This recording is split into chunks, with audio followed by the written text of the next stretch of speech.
Mais qu'en est-il sur la terre ferme?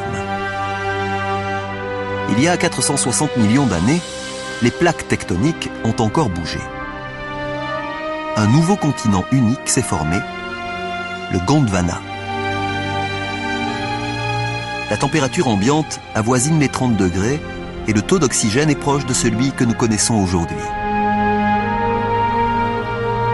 Le sol devrait être recouvert de végétation et fourmillé de créatures. Mais hormis quelques algues, c'est une terre aride qui s'étire à perte de vue.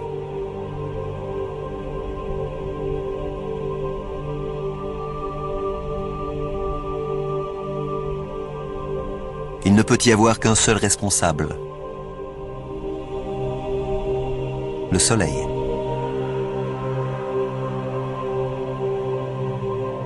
Ses rayons meurtriers martèlent la surface. La vie complexe que nous avons observée dans l'océan n'a aucune chance de s'épanouir sur la terre ferme. Mais à une cinquantaine de kilomètres d'altitude, là où les rayons du soleil pénètrent dans l'atmosphère, un phénomène étrange est en train de se produire. Au contact du rayonnement solaire, l'oxygène se transforme en ozone, un gaz qui forme une couche autour du globe et absorbe les rayons mortels du soleil. Au cours des 120 millions d'années qui suivent, la couche d'ozone s'épaissit, protégeant davantage notre planète des rayons solaires. Sans cette couche salutaire, la vie n'existerait pas à la surface de la Terre.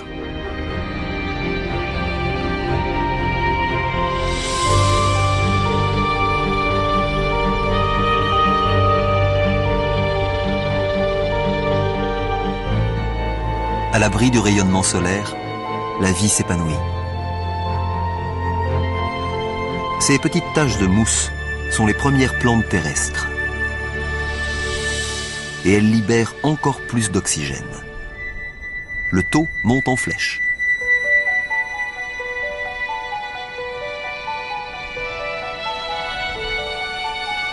Nous sommes il y a 375 millions d'années.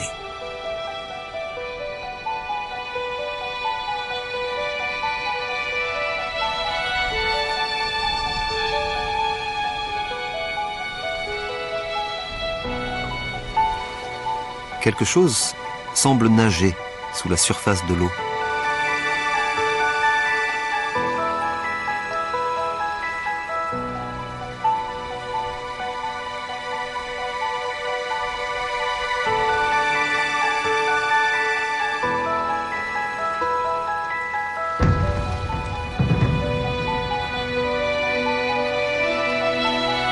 C'est un poisson étrange, un tiktaalik.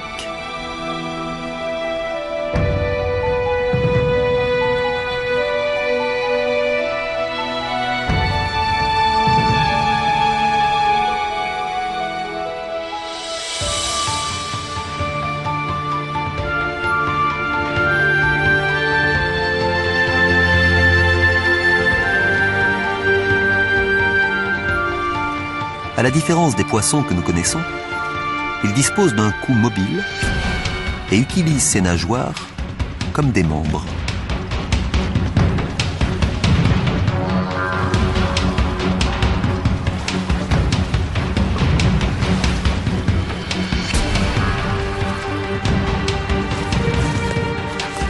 Cette créature est capable de se mouvoir hors de l'eau, là où la végétation est en pleine expansion. Ces animaux appartiennent à la catégorie des tétrapodes. Au cours des 15 millions d'années qui suivent, ils développent des membres plus robustes, passent davantage de temps hors de l'eau et finissent par coloniser la Terre. C'est à partir de créatures comme celle-ci que tous les vertébrés à 4 membres vont se développer. Les dinosaures, les oiseaux, les mammifères et enfin, l'homme.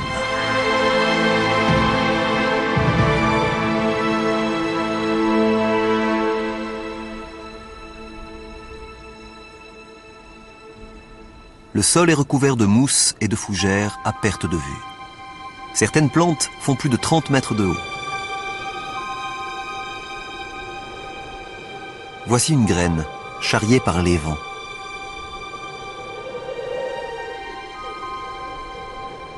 Jusqu'alors, les plantes se reproduisaient à l'aide de spores, des particules monocellulaires qui nécessitent beaucoup d'eau pour croître et survivre.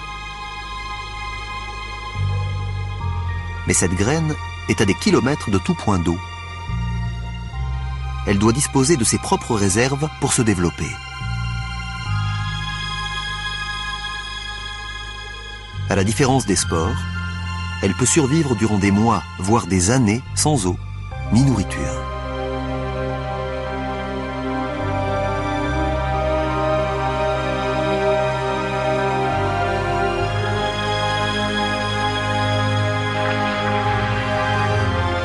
Cette modeste graine répand la vie à travers le globe.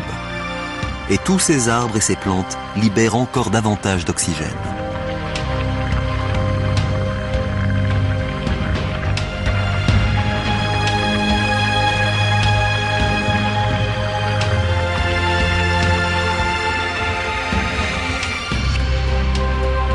Nous pourrions respirer l'air qui circule. Nous pourrions vivre ici, maintenant.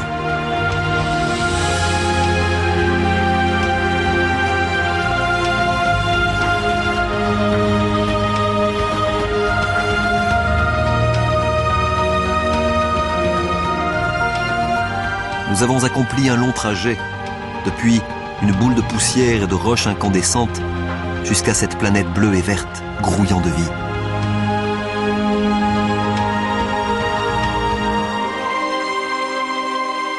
Il n'y a pas encore d'humains, mais il y a des poissons, des plantes et cette créature. Une libellule. Une libellule de la taille d'un aigle. Cette géante s'appelle Méganeura. Au fil de l'évolution, ses membres se sont transformés en ailes, lui permettant d'étendre son territoire de chasse.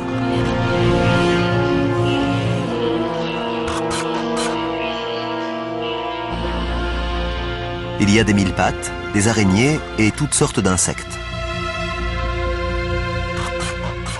Ces créatures, des arthropodes, sont parmi les premières à avoir colonisé la terre ferme il y a 400 millions d'années. Elles sont très semblables aux insectes que nous connaissons aujourd'hui. À une différence près, elles sont gigantesques.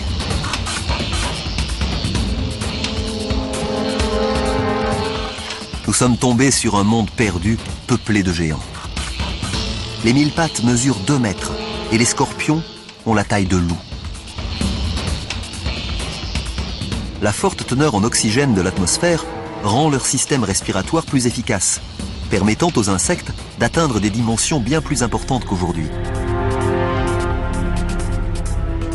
Ce reptile primitif est un Hylonomus. Les créatures que nous avons vues jusqu'à présent pondaient leurs œufs en milieu aquatique. Mais ces œufs contiennent toute l'eau et les substances nutritives nécessaires au développement de l'Hylonomus. Les embryons grandissent dans une cavité remplie de liquide.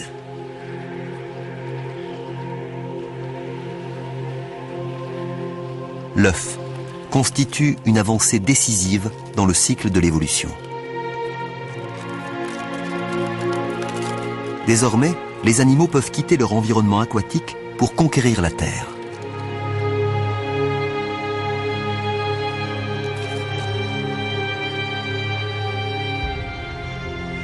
Ce bébé Hylonomus va ouvrir la voie.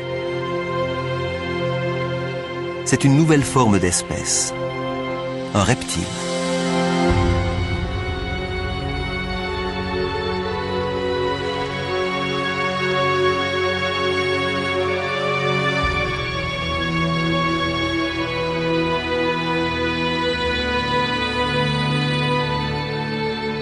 La vie débouche inévitablement sur la mort.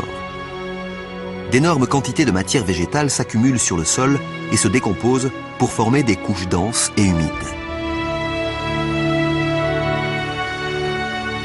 Au terme de dizaines de millions d'années, la roche viendra recouvrir ses couches. Sous l'effet combiné de la chaleur du noyau de la Terre et de la pression des roches en surface, le lit de plantes mortes se transforme en veine de charbon. Aujourd'hui, chaque morceau de charbon que nous consumons pour chauffer nos maisons et alimenter nos centrales électriques est constitué de végétaux morts il y a 300 millions d'années.